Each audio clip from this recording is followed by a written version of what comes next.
नमस्कार, आप देख रहे हैं आजाद भारत टाइम्स और मैं हूं आपके साथ ज्योतिका। आइए रुक करते हैं खबर की ओर।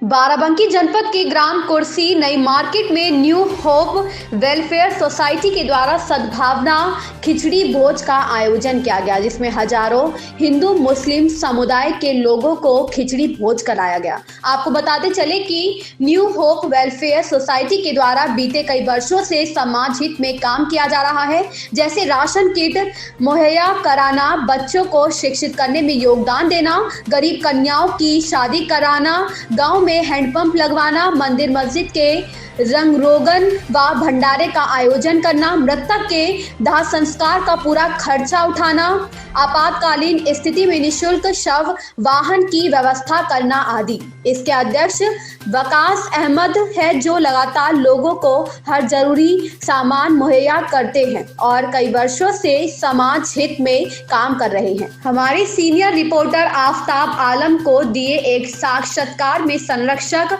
हाफिज कमाल, संरक्षक मुन्नन खां, उपाध्यक्ष नितिन कुमार तिवारी ने बताया कि उनकी संस्था कैसे काम करती है, कैसे गरीबों तक उनकी सहायता पहुंचाई जाती है। इस मौके पर अध्यक्ष वकास अहमद, संरक्षक हाफिज कमाल, संरक्षक मुन्नन खां, उपाध्यक्ष नितिन कुमार तिवारी, महासचिव संजय समीर, गुड्डू बोलेरो सहित तमाम लोग मौजूद थे। बाराबंकी से सीनियर रिपोर्टर आफ्ताब आलम की रिपोर्ट। आए हैं बाराबंकी जनपद से सटे हुए ग्राम कुर्सी में, जहां पे न्यू होप वेलफेयर सोसाइटी के द्वारा एक सद्भावना खिचड़ी भोज का आयोजन किया गया है। इससे संरक्षक हाफिज कमाल साहब जो कि हमारे साथ में हैं, संरक्षक मुन्नन खां साहब जो कि हमारे साथ में हैं, नितिन कुमार तिवारी जी ये भी हमारे साथ में हैं। आज हम बात करेंगे क्योंकि जो न्यू होप वेलफेयर सोसाइटी है, इसने एक बहुत ही अच्छा मैसेज दिया है समाज में सद्भावना खिचड़ी भोज करके। ये एक हिंदू मुस्लिम एकता का प्रतीक है, ये एक संदेश है। ये केवल पूरे भारत के लिए नहीं बल्कि पूरी दुनिया के लिए संदेश है कि हिंदू मुस्लिम सिख ईसाई सब एक समान भाईचारे से रहें, सब लोग आराम से रहें, सबके दिलों में एक दूसरे के लिए मोहब्बत हो।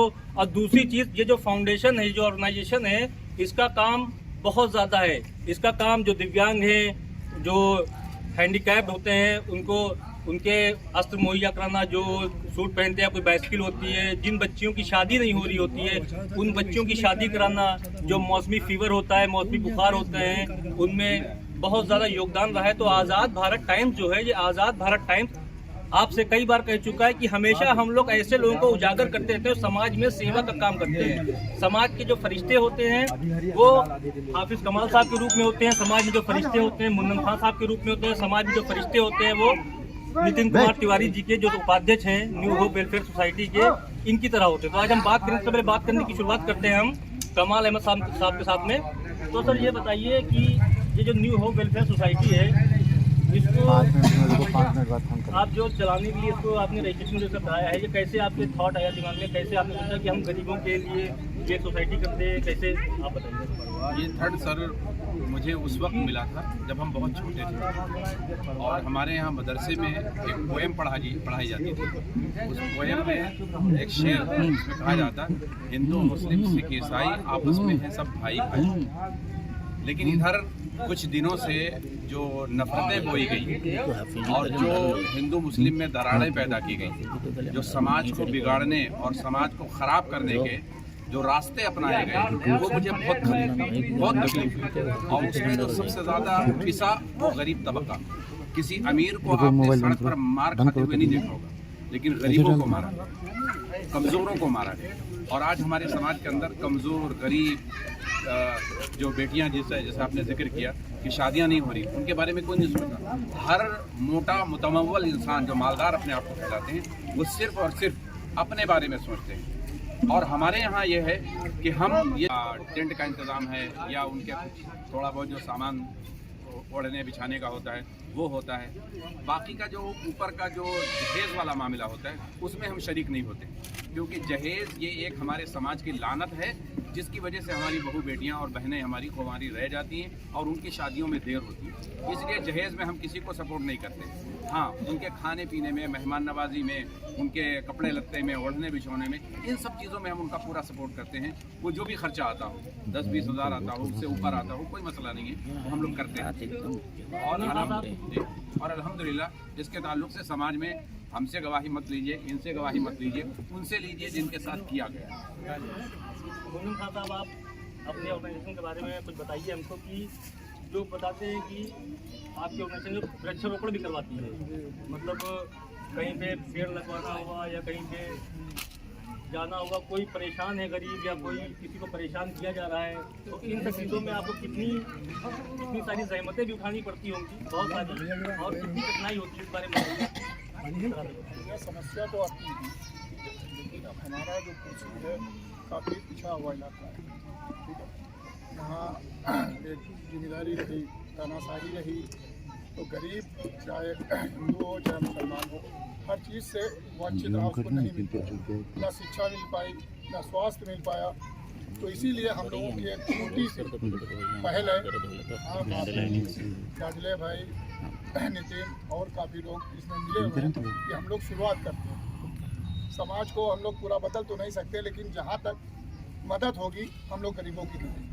नितिन कुमार तिवारी जी, आपसे हमारे सवाल ये है, अभी तक के कितने लोग आपकी संस्था में जुड़े हुए हैं और कितने लोगों की ज़्यादा से ज़्यादा मदद करने के लिए आप आगे आ गए? इसकी गिनती हम आपको पब्लिकली नहीं दे सकते हैं, क्योंकि कहीं ना कहीं हम किसी के नाम या किसी की छवि को या किसी को किस रूप में मदद दी गई, इसके बारे में हम आपकी प्राइवेसी अपनी नहीं कह सकते हैं। दूसरा ये है कि हम लोग वसुधैव कुटुंबकम की पॉलिसी पे चलते हैं, और अभी कोरोना काल में हमारी संस्था द्वारा मैं गिनती नहीं देना चाहता हूँ, लेकिन मैक्सिमम आप क्षेत्रीय सर्वे के बाद आप इसको बता देते हैं खुद बता कि कहीं ना कहीं क्षेत्र में हमारी संस्था द्वारा गरीब मजदूर दलित शोषित वर्ग के लिए एकजुटता का, एक संपर्क में एक नीति, एक इच्छा शक्ति से उनके साथ विकास के मार्ग पर उनको लाया गया। तो ये थे हमारे साथ न्यू होप वेलफेयर सोसाइटी के संरक्षक हाफिज कमाल साहब और मुन्नन खान साहब और नितिन कुमार तिवारी साहब। इनसे हमने बाकी एक छोटी सी बाइट लेंगे लाडले साहब। तो सबसे ज़्यादा पिसा वो गरीब तबका, किसी अमीर को आपने सड़क पर मार खाते हुए नहीं देखा होगा, लेकिन गरीबों को मारा, कमज़ोरों को मारा गया। और आज हमारे समाज के अंदर कमज़ोर, गरीब, जो बेटियां जैसे आपने जिक्र किया कि शादियां नहीं हो रही, उनके बारे में कोई नहीं सोचता। हर मोटा मुतमव्वल इंसान जो मालदार अपने आप को कहलाते हैं, वो सिर्फ और सिर्फ अपने बारे में सोचते हैं।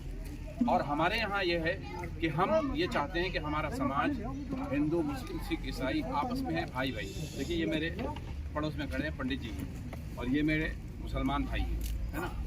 अब बताइए मुझे इनमें क्या फ़र्क है? इनका खून अगर बहेगा तो लाल होगा ना, और अगर हमारा खून बहेगा तो कैसा होगा? लाल होगा। ऊपर वाले ने हम सबको एक बनाया था, लेकिन कुछ राजनीतिक दलों ने इसको ऐसा किया कि घर घर में बंटवारा कर दिया, घर घर में लोगों के अंदर नफरतें पैदा कर दी, एक भाई को दूसरे भाई से जुदा कर दिया। तो मुझे जो पढ़ाया गया था, मुझे लगा कि अगर हम इस तरह का कोई कदम नहीं उठाते हैं समाज को जोड़ने के लिए, गरीबों की मदद करने के लिए, गरीबों को साथ लाने के लिए, अपनी बस्ती की जो पसमानदगी है, जो कमज़ोरी है, उसको दूर लाने के लिए हम अकेले तो कुछ नहीं कर सकते। जब तक कि हम सब हिंदू, मुस्लिम, सिख, ईसाई आपस में भाई भाई नहीं बनते हैं, जब तक कि समाज उन्नति नहीं करता। जिनके जहन में ये है कि वो हिंदुओं को लेकर अकेले चल देंगे और कामयाब हो जाएंगे, अल्लाह की कसम वो गुमराही में जा रहे हैं। और जो मुसलमान इस तरह की सोच रखते हैं कि वो अकेले दम पर सब कुछ कर लेंगे, वो भी गुमराही जा रहे हैं। इससे कोई उनको बचा नहीं सकता।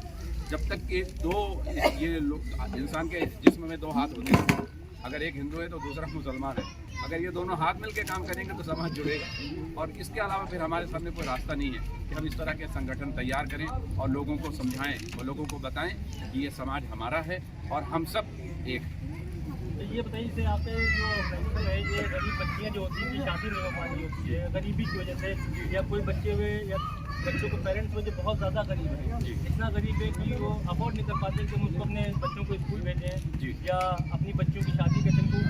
तो इन सब चीज़ों को देखते हुए जो आपकी ऑर्गेनाइजेशन है, जो आगे आती है बच्चों की शादी, इसके लिए कैसे, मतलब आपके पास में इसके लिए हाँ, शादी जी, इसके लिए हम ये करते हैं, हमारे ऑर्गेनाइजेशन की तरफ से ये होता है कि आता है प्रपोजल, जैसे हमारे वहाँ बच्ची की शादी, तो उनसे उनकी कैपेसिटी पूछ ली जाती है कि आप क्या कर सकते हैं। बाकी का जो बचा हुआ काम होता है, जैसे खाने का इंतज़ाम है या टेंट का इंतज़ाम है या उनके थोड़ा बहुत जो सामान ओढ़ने बिछाने का होता है वो होता है।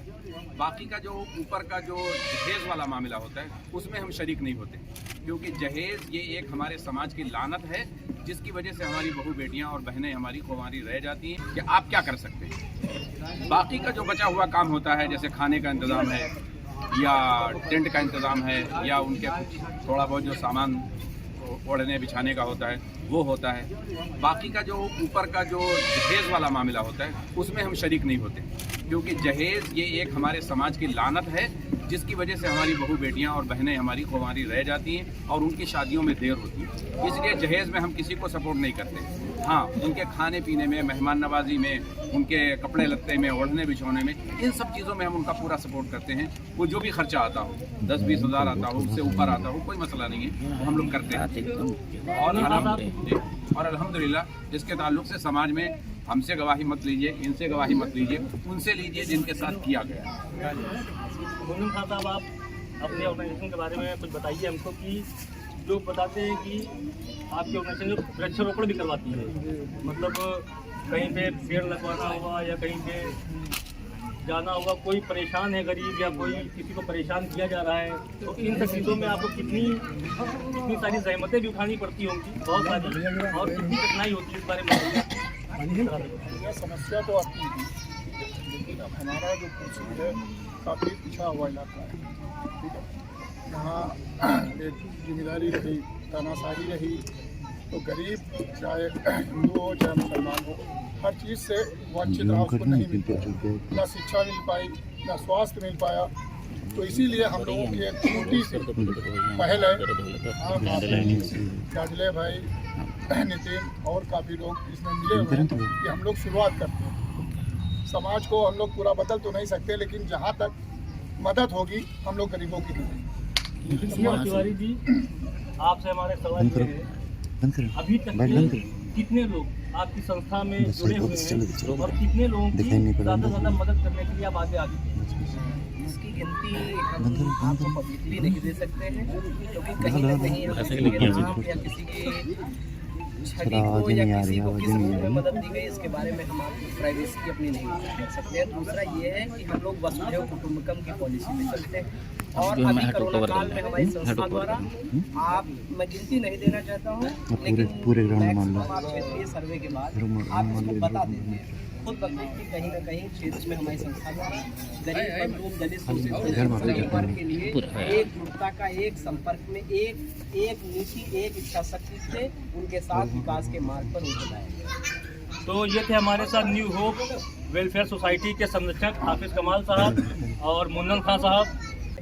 और अभी कोरोना काल में हमारी संस्था द्वारा मैं गिनती नहीं देना चाहता हूँ, लेकिन मैक्सिमम आप क्षेत्रीय सर्वे के बाद आप इसको बता देते हैं खुद बदले कि कहीं ना कहीं क्षेत्र में हमारी संस्था द्वारा गरीब मजलूम दलित परिवार के लिए एकजुटता का, एक संपर्क में, एक नीति, एक इच्छा शक्ति से उनके साथ विकास के मार्ग पर उनको लाया गया। तो ये थे हमारे साथ न्यू होप वेलफेयर सोसाइटी के संरक्षक हाफिज कमाल साहब और मुन्नन खान साहब और नितिन कुमार तिवारी साहब। इनसे हमने बाकी एक छोटी सी बाइट लेंगे लाडले साहब की, जो कि सदस्य हैं और न्यू होप वेलफेयर सोसाइटी के। तो आप बताइए कि आप कितने दिनों से इस सोसाइटी में काम कर रहे हैं और कैसा लगता है गरीबों के लिए काम करके, लोगों को इमदाद करके, लोग तक उनकी मदद पहुँचा के, किस तरह की फीलिंग रखते हैं आप? जैसे लोग कहते हैं बहुत प्राउड फीलिंग हम करते हैं, हमने ये सोसाइटी ज्वाइन की है, तो आपके दिल में कितना ज़्यादा उत्साह है? हम चाहते हैं कि कोई हमारे पंचायत में परेशान नहीं, हर तरह से उसकी मदद की जाए। कोरोना काल से लेकर आज तक हम लोग मदद करते रहे हैं और करते रहेंगे। तो ये थे हमारे साथ में संरक्षक हाफिज कमाल साहब, मुन्नन खान साहब, इनके तिवारी साहब और लाडले साहब। तो ये जो सोसाइटी है ये जो काम करती है ना, तो इस बेस पे काम करती है कि हम इस हाथ से देंगे लेकिन इस हाथ को पता नहीं चलेगा। हमने पूछा अभी तक कि आपने कितना काम किया, कितने लोग को इमदाद किया, कितने को मदद की, तो बोला नहीं, ये हम आपको पब्लिकली नहीं बता सकते हैं, क्योंकि जो मदद की जाती है वो किसी से बताई नहीं जाती। तो ये सब होते हैं फरिश्ते। इन फरिश्तों के लिए हमारा आज़ाद भारत टाइम जो है, इन जितने फरिश्ते खड़े हैं यहाँ पे न्यू होप वेलफेयर सोसाइटी के, आज़ाद भारत टाइम इन सबको सैल्यूट करता है और इन सबको शुभकामनाएं देता है कि आगे चल के ये सब और अच्छा कदम करें और लोगों के लिए करें। इसी के साथ गुड्डू भाई जो कुछ कहना चाहते हैं, गुड्डू बलेरो, इनसे बात कर लेंगे। गुड्डू भाई एक नारा जो है वही यही कहेंगे गुड्डू भाई हमारे। ये नारा लगा भाई रोक लो, खत्म कर देंगे।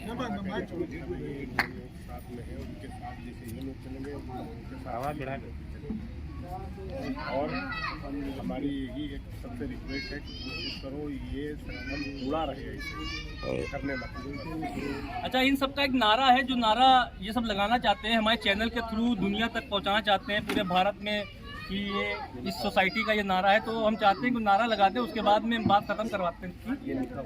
हाथ मिलाओ, क्रांति लाओ। तो ये इनका नारा बहुत अच्छा है कि हाथ मिलाओ क्रांति लाओ। बाराबंकी से आज़ाद भारत टाइम्स के लिए मैं आफ्ताब आलम। इस खबर में इतना ही। मिलते हैं दूसरी खबर में आज़ाद भारत टाइम्स के साथ।